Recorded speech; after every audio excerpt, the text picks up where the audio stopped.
Alors avant d'entamer, je voulais profiter de saluer les descendants du général Dufour, qui reconnaîtront peut-être une partie de la vie de leur ancêtre.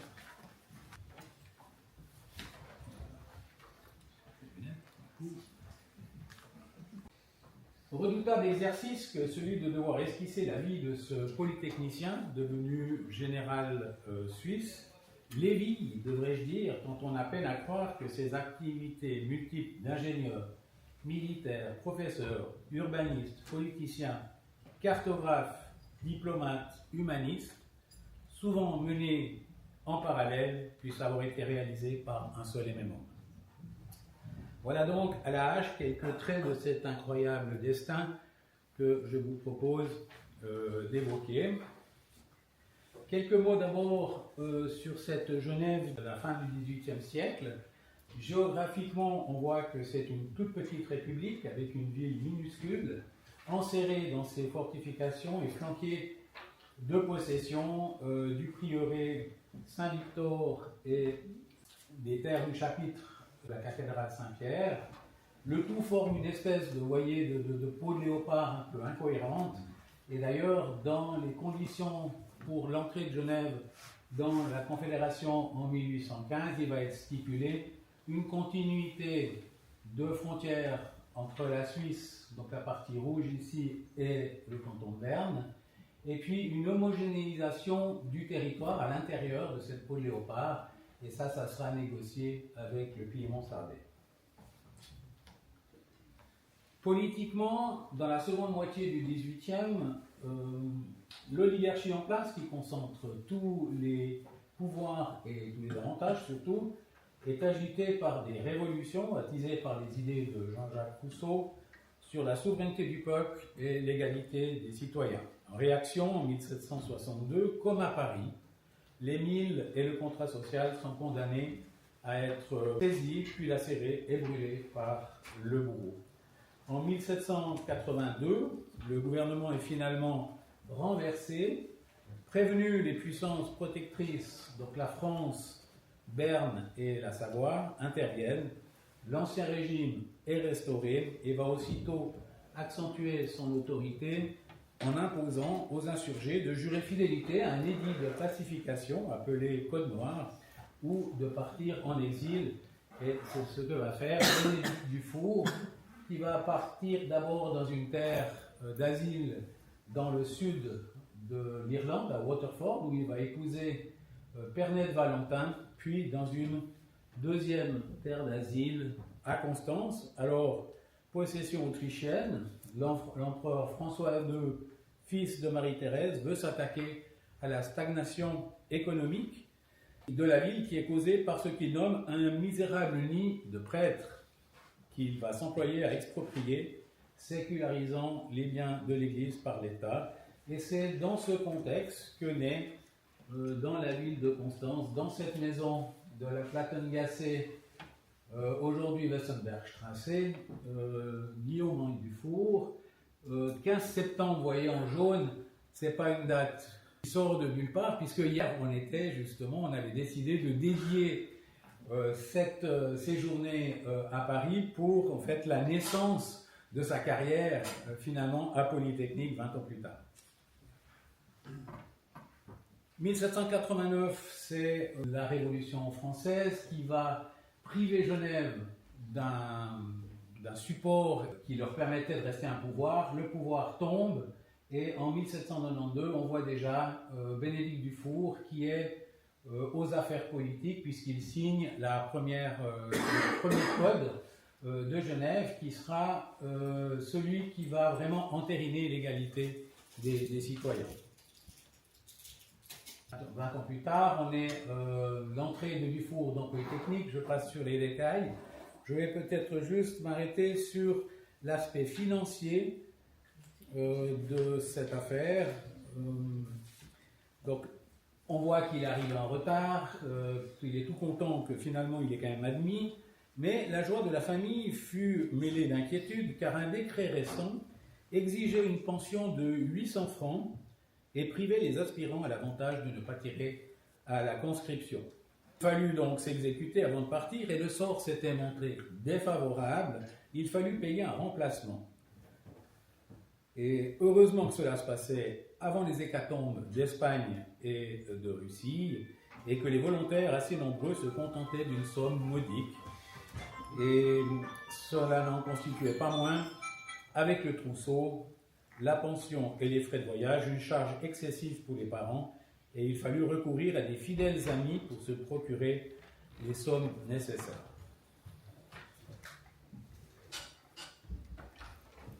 Dufour va continuer sa formation à l'école d'application de l'artillerie de Metz. Donc on voit que Dufour est sorti 5e de sa promotion de Polytechnique, donc la montée, elle a été quand même remarquable. Et là, il va être premier de sa promotion lorsque les 5 premiers élèves vont être détachés à Corfou, limite septentrionale de l'Empire de Napoléon Ier. Et là, j'ai un mot de Dufour qui disait « C'était un grand désappointement, être ainsi éloigné de la grande armée où se trouvait l'avancement et la décoration nous semblait un exil. » Donc là, il va être sous les ordres du colonel Marie-Étienne François-Henri Baudran, qu'on voit ici en général, qui est une personne qui va vraiment façonner Dufour, et donc il va lui donner des conseils, et il lui dira notamment « Ne vous contentez pas d'être un bon officier du génie, connaissez les autres services, apprenez à commander aux hommes. » Ne se bornant pas à de stériles conseils, il lui donna le commandement d'une compagnie de sapeurs pour le frotter aux hommes. Il y joignit l'administration d'une section de train du génie, et Dufour ne cessa pas de remplir auprès de lui ses fonctions ordinaires d'état-major. À Corfou, le 11, et je salue ici nos amis corfiotes qui sont avec nous dans la salle, c'est toujours un ravissement de les avoir avec nous. Dufour, le 11 juin 1813, va tomber dans une embuscade et sa canonnière va exploser et il sera grièvement brûlé. Il se jette à l'eau et Baudran sera capturé et envoyé en exil à Malte, tandis que Dufour, très grièvement blessé, sera remis au lazaret de Corfou. Et c'est peut-être pour cela que sa statue sur la place de Neuve à Genève lève la jambe gauche en signe de blessure au combat. Voilà un peu la carrière du jeune et fringant officier du génie du Premier Empire, qui a été peint ici par sa sœur Élisa. Et en 1817, il va démissionner de l'armée française. Genève étant rentré dans la Confédération, il doit choisir sa nationalité et il va rentrer à Genève. 1817 a été une année charnière pour lui. Il va tout d'abord épouser Suzanne Bonneton, sœur de son meilleur ami Étienne. Il va lui donner 4 filles. Donc, dans la descendance des Dufour, il n'y aura pas, de cette lignée-là, il n'y aura pas de nom Dufour qui va subsister. Et donc, c'est pour ça qu'avec nous aujourd'hui, on a des Martins comme descendants Dufour. Dufour va aussi donner des cours à l'académie. Genève n'avait pas encore une université, il manquait la discipline de la médecine, mais on le voit très actif, il donne des leçons, il fait des travaux, enfin il est un petit peu omniprésent, non seulement à l'académie, mais encore dans les écoles de dessin, donc il est brillantissime en dessin, et on voit tout de suite la partie scientifique à la Société des Arts, où notamment il y a Marc-Auguste Pictet. On a vu hier le lien qu'il y avait avec Marc-Auguste Pictet dans la conférence que nous a donnée Jean Cassegnot. Et puis il va être en 1819 à l'école militaire centrale fédérale de Toul. Il va être un ingénieur curieux. On va le retrouver dans l'astronomie, les bateaux, les chemins de fer, la géodésie, la mnémonique, l'hydraulique, la linémétrie, l'optique céleste, l'optique ondulatoire, physique des matériaux, topographie et ponts suspendus.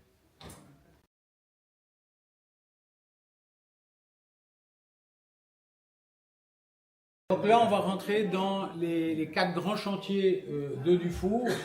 Son premier grand poste à Genève est celui d'ingénieur cantonal, en charge de l'urbanisme et des fortifications. Genève connaît à l'époque de sérieux problèmes d'urbanisme, puisqu'elle est encore entourée des fortifications. Et au-delà, on était à la campagne et il y avait 3 portes que vous voyez ici, la porte de Rives, la porte de Neuve et la porte de Cornavin qui se fermaient au coucher du soleil. L'invention par le français Marc Seguin d'une passerelle en fil de fer va aussitôt titiller l'ingénieur curieux et réactif qui immédiatement, avec Marc-Auguste Pictet d'ailleurs, va faire des essais de résistance sur le fer et il va en quelques semaines construire le premier pont suspendu en fil de fer d'Europe. Et on voit ici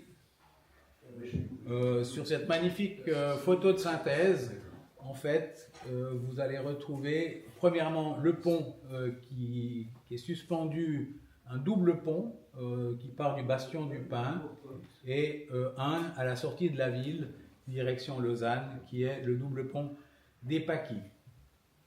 Au niveau de la ville, du centre-ville, évidemment, ces grands pylônes ne sont pas très esthétiques et donc Dufour va inventer un pont qui est soutenu par des ressorts sous le tablier. Et donc, on voit ici la composition. Et donc, Dufour, ici, montre déjà son sens politique et son réalisme en proposant de maintenir les fortifications tout en les enjambant, et à certains endroits, grâce à des doubles ponts suspendus, mettant ainsi d'accord partisans de leur démolition et ceux qui s'y opposaient. L'arrivée des premiers bateaux à vapeur, ici à gauche le Winkelried, le premier bateau à vapeur sur le lac Léman et les lacs en Suisse, suivi de près, donc Dufour tout de suite va s'intéresser à ça. On voit qu'à Polytechnique on forme pour les vaisseaux, eh bien c'est lui qui va construire le deuxième bateau à vapeur, le Winkelried, et cette arrivée des bateaux à vapeur sur le lac va lui poser un autre problème, celui des rives du lac. Il faut savoir qu'à l'époque, la bourgeoisie de Genève tournait le dos au lac, véritable cloaque qui choquait le nez comme les yeux. Et je vous cite un certain Pictet de Cergy qui disait « Les maisons construites directement au bord du lac n'étaient pas pourvues d'égouts. Les boucheries et les abattoirs du quartier déversaient leurs déchets dans le lac. Tout cela exhalait des odeurs nauséabondes qui nuisaient à la santé des riverains lors des basses eaux, et les hautes eaux provoquaient des inondations qui renvoyaient le tout en ville. Rien n'était plus hideux et plus repoussant que l'arrivée à Genève par le lac. Des arrière-faces de maisons qui semblaient ne pas s'attendre à être jamais contemplées par des yeux étrangers, des fortifications informes, de vieux râteaux de clôture, de vieilles chaînes suspendues à des pieux noirs et moisis, des chantiers de bois brûlés et leurs détails peu élégants, de grandes boucheries et leurs détails plus pires encore, et au-dessous de tout, les déversoirs, des fossés impossibles à décrire, tel était l'aspect dont jouissaient les rares promeneurs qui naviguaient sur ce rivage. Et là, on retrouve déjà les boulevards haussmanniens. Dufour va travailler sur le grand quai sur la rive gauche, un grand quai qui va déboucher aussi avec des jardins d'agrément, la promenade du lac qui est devenue aujourd'hui le jardin anglais. Et puis sur la rive droite, eh bien, il va faire tout le quartier des Bergues avec le quai des Bergues, l'hôtel des Bergues, le pont des Bergues, donc il est un peu dans tout. Et il est surtout aussi dans le conseil d'administration de l'hôtel des Bergues. Donc aujourd'hui, on aurait un léger conflit d'intérêts, mais à l'époque, on n'y était pas. Voilà, je passe au deuxième chantier qui est le Dufour cartographe. Au début du XIXe siècle, l'état-major s'était rendu compte de la faiblesse des cartes existantes. En 1832, Dufour va devenir quartier-maître général de la Confédération, c'est-à-dire chef de l'état-major général, et à ce titre, il va se voir confier la mission de dresser la nouvelle carte d'un futur État fédératif, mais bien avant la création de la Suisse moderne en 1848. Donc il y a toute une vision, une prévision des choses. Il commence ses travaux de cartographie proprement dite en 1838, quand la Diète, qui est le Conseil fédéral aujourd'hui, lui octroie un crédit qui lui permet d'ouvrir un premier bureau topographique à Genève, en réalité à Carouge, et cette maison existe toujours. En fait, C'est une réplique de la maison qui a brûlé, mais exactement dans le même état. Le projet est ambitieux et le travail il est d'autant plus prodigieux qu'on est en plein dans les périodes de la régénération. Donc la Suisse est en pleine ébullition. Il faut s'imaginer que dans les cantons qui sont hostiles à la Confédération, vous avez débarqué des gens qui viennent dans votre pré mesurer. Et quand on vient mesurer dans votre pré, c'est qu'il y a tout de suite derrière des impôts qui vont un petit peu augmenter. Et donc moi j'ai fait une petite, alors je fais une petite parenthèse, j'avais fait quand j'étais jeune un petit stage chez l'ingénieur géomètre cantonal et on a fait des relevés au col du Simplon et dans un pré on a voulu rentrer, le gars est sorti avec le fusil, on n'a rien compris mais on peut dire qu'on a tout compris. Donc ça fait je pense une centaine d'années que les gens font le relevé à la louche dans ce pré-là en tout cas. Donc pour vous dire, et c'était 150 ans après les événements, donc quelque chose de remarquable pour l'époque. Donc Dufour va adopter une échelle ou un 100 000, il va synthétiser tout l'ensemble des connaissances scientifiques contemporaines, il va opter pour le mètre au lieu de la toise qui était en vigueur jusqu'à présent, et il va faire des triangulations au 1,25 000 en plaine et 1,50 000 en montagne. L'Atlas de la Suisse va comporter 25 feuillets, dont la publication va s'étendre pendant 22 ans, de 1842 à 1864. En 1864, la carte Dufour est terminée, elle aura duré 33 ans et aura coûté 1 million de francs, soit à peine 38 000 francs par année. À l'époque des déplacements budgétaires, ça fait un petit peu rêver. Le grand mérite de Dufour est celui d'avoir pu imposer un éclairage oblique. Et là, il contrevenait aux règles normales qui étaient l'éclairage zénital. Et c'est cet éclairage qui mettait ce relief dans la carte et on voit quand même, on a l'impression d'être dans le terrain. C'est juste magnifique. En signe de remerciement, en fait, le Parlement suisse va lui dédier la plus haute montagne de Suisse, la Pointe du Four, qui est à 4634 mètres. Je précise que c'est le plus haut sommet d'une montagne entièrement sur sol suisse. J'anticipe déjà les réactions des gens en disant « Oui, mais celle-là... Voilà, je passe maintenant au troisième aspect de chantier de Dufour, c'est cette fameuse guerre du Sonderbund, la guerre civile qui l'a amené à être reconnue. Et je ne pouvais pas ne pas citer cette photo du jeune Vanneau, polytechnicien qui meurt sur ses barricades et qui va donner une ode à Vanneau, et qui est, je crois, mesdames les polytechniciens, l'hymne officiel de l'école. Depuis quelques années seulement. Voilà, depuis quelques années seulement. Donc ces trois glorieuses, en fait, vont distiller des idées libérales en France, mais aussi dans toute l'Europe, et la Suisse ne va pas y réchapper. En Suisse, tout cet aspect va se cristalliser autour de la refonte du pacte fédéral de 1815, et un pacte qui implique que pour le changer, il faut changer toutes les constitutions de tous les États qui la composent. Donc, je ne vous dis pas, voilà, c'est un peu compliqué et long, et surtout que le débat fait rage entre libéraux radicaux plutôt protestants, aisés, à forte population, favorables à un gouvernement fort pour résister aux nouvelles menaces des puissances européennes et surtout économiquement déterminés à supprimer ces barrières douanières qui entravent le commerce. Et puis vous avez de l'autre côté les conservateurs, plutôt petits cantons, faiblement peuplés, ruraux, pauvres, catholiques et attachés à une souveraineté cantonale qui leur garantit une voix égale à des cantons plus puissants comme Berne et Zurich. Sur le terrain, les libéraux sont débordés sur leur flanc gauche par les idées radicales, empreintes d'un anticléricalisme marqué, les radicaux n'hésitant pas à user de méthodes plus musclées pour s'affranchir des gouvernements récalcitrants. Aux exacerbations constitutionnalistes et aux rivalités ville-campagne viennent se rajouter les conséquences sur l'emploi de la modernisation économique boostée par les nouvelles idées libérales et les vastes réformes qui sont mises en place. La société civile est en ébullition et la Suisse des années 1840 devient politiquement instable et va déboucher sur une guerre civile. La Suisse catholique penche majoritairement vers le conservatisme, alors que la Suisse protestante s'identifie nettement pour une réforme du pays.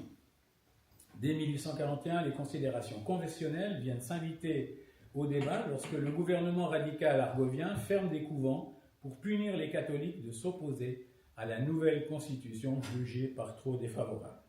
En réaction, les Lucernois vont confier leur enseignement catholique aux jésuites, ce qui évidemment fait un tollé chez les radicaux protestants bernois qui envoient en 1843-1844 deux expéditions de Courfranc pour tenter de renverser le gouvernement lucernois. Devant ces violations répétées du pacte fédéral non sanctionné par la Diète, les cantons catholiques décident de créer une alliance séparée, le Sonderbund, donc Sonderbund, le Bund, c'est l'alliance.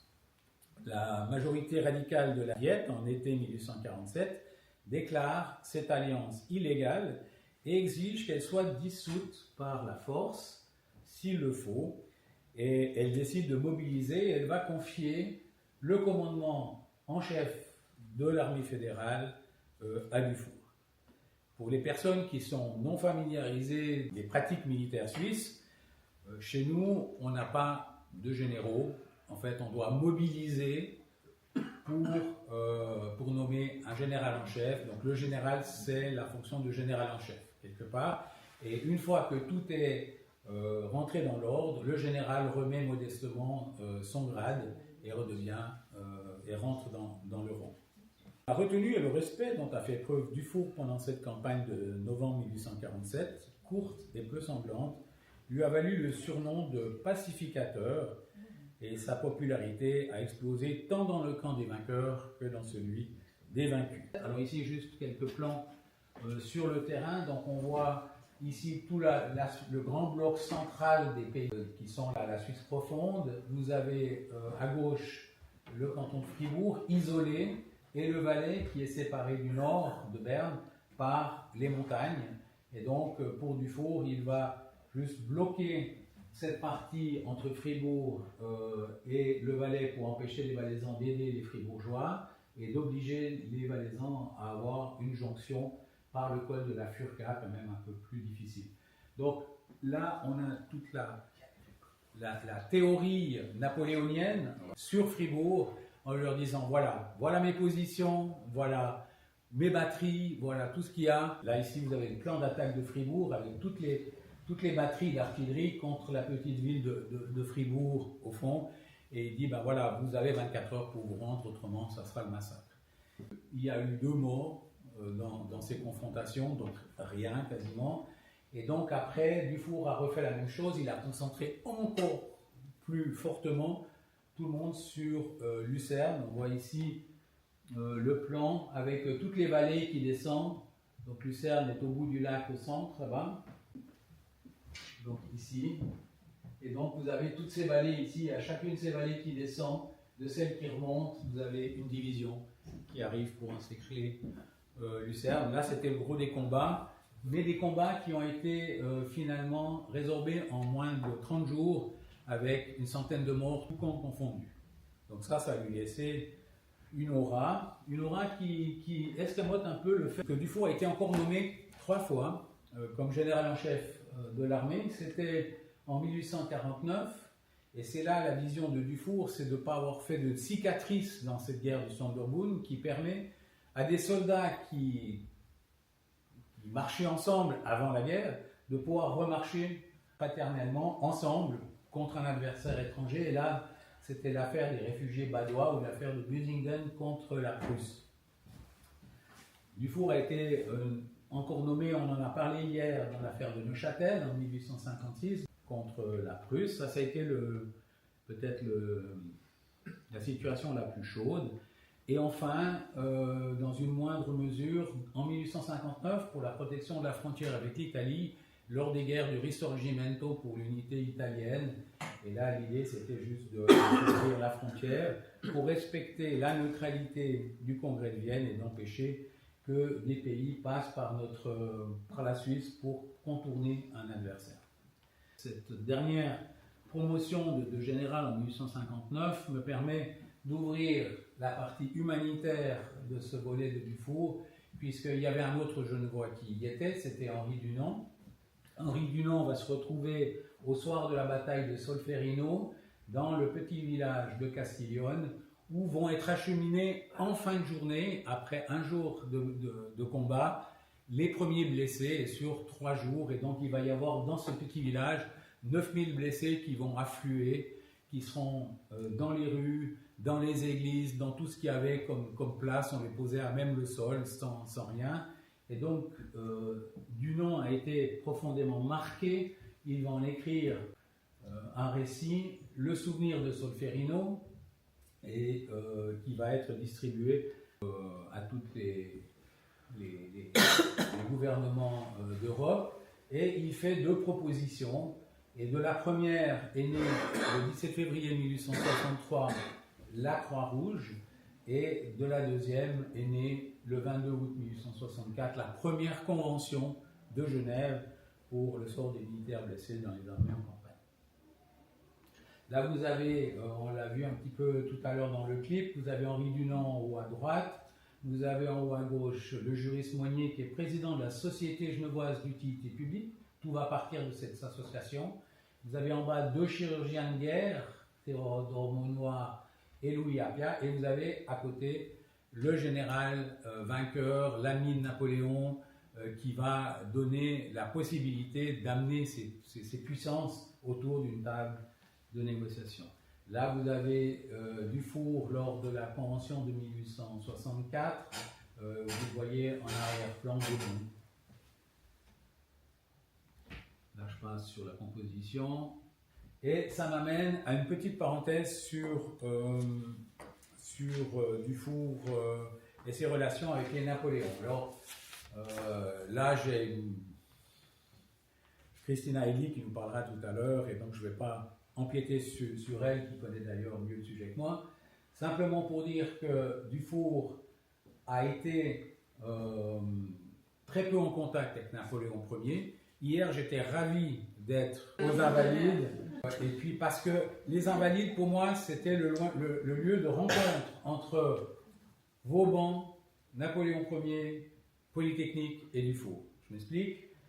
Polytechnique est toujours le peloton de tête dans les cortèges, donc à l'époque de Dufour, son école était en tête de cortège qui ramenait le cœur de Vauban aux Invalides. Et c'est donc la première fois que Dufour a rencontré Napoléon Ier. Donc c'était important cette visite hier, symboliquement, parce que c'était vraiment la réunion d'avoir Vauban qui était là, Polytechnique et Dufour, c'était sympa. Et puis il a encore rencontré Napoléon fortuitement lors d'une réunion un peu plus tard, mais ça c'est vraiment anecdotique. Il a eu plus de contact avec Hortense, et là Christina en parlera tout à l'heure, et surtout, eh bien, il va avoir des contacts avec Louis-Napoléon Bonaparte, qui va recevoir à l'école militaire centrale fédérale de Thun, et avec lequel il va garder une amitié profonde jusqu'à la fin de sa vie. Christina disait 50 ans d'une amitié entre les deux hommes. Faute de temps, je ne parlerai pas de Dufour et la politique, qui à lui tout seul vaudrait une conférence, puisque je vous fais juge, 26 ans de Grand Conseil genevois, 23 ans de Conseil représentatif de Genève, vice-président de la Constituante, 11 ans au Conseil national, 4 ans au Conseil aux États, une année au Conseil municipal de la ville de Genève, et même le refus d'être conseiller fédéral en juillet 1857. Donc à lui tout seul, un sujet. Je ne parlerai pas non plus de Dufour, conseiller, médiateur et diplomate, qu'on appelle souvent à la rescousse, notamment en raison de ses amitiés avec Napoléon III. Je ne parlerai pas non plus de Dufour et l'arrivée du chemin de fer à Genève, ni de Dufour aux affaires, puisque là on le voit, il est à la fois dans la Société des Bergues, l'hôtel des Moulins de Mons-Gémina, où était Henri Dunant, et la Société des chemins de fer. Je ne parlerai pas non plus de ces 10 ans de négociations pour que la Diète fédérale accepte enfin qu'il y ait un drapeau commun pour l'armée suisse. Jusqu'à présent, on avait des cantons qui étaient des États, et donc chaque État avait sa troupe. Quand le colonel mourait, ben, la troupe n'était plus payée, donc elle arrêtait de combattre. Ce qui a quand même posé certains problèmes. Donc là, avec ça, et vous voyez sur le brassard qui est mis sur les troupes fédérales pour les faire reconnaître des autres qui ont évidemment, dans la guerre du Sondermund, le même uniforme. Ici, quelques mots sur sa maison. Sa maison, elle est dans le quartier de Contamine. Il faut savoir qu'à l'époque, on avait dit Genève, en dehors de ses fortifications, ben, c'est la campagne.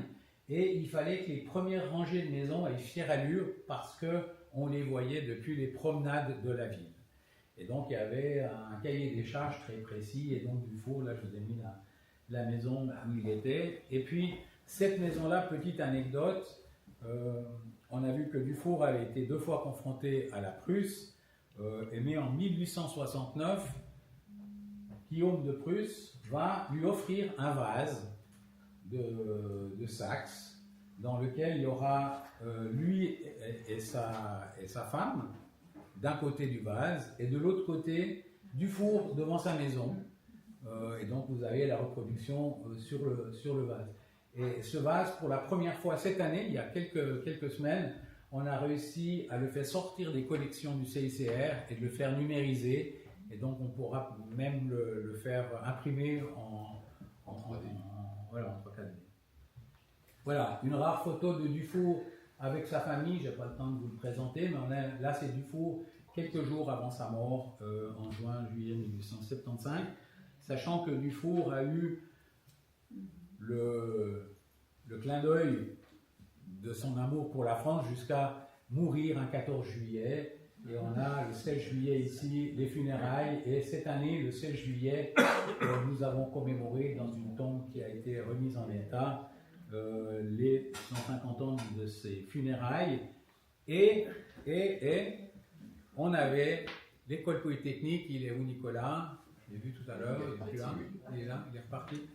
Ben, Nicolas Perrin, commandant, chef de bataillon, ici à l'école, commandant d'unité à l'école polytechnique, qui représentait Polytechnique dans cette manifestation, aux côtés du colonel Georges Joyet, colonel de Constitution, commandant du 3e régiment des Suisses au service de Napoléon Ier, et de Jean-Pierre Barras, notre vice-président, qui est commandant de la Société des vieux artilleurs 1858. Voilà, je laisse le tirer le rideau. Aimez-moi comme je vous aime.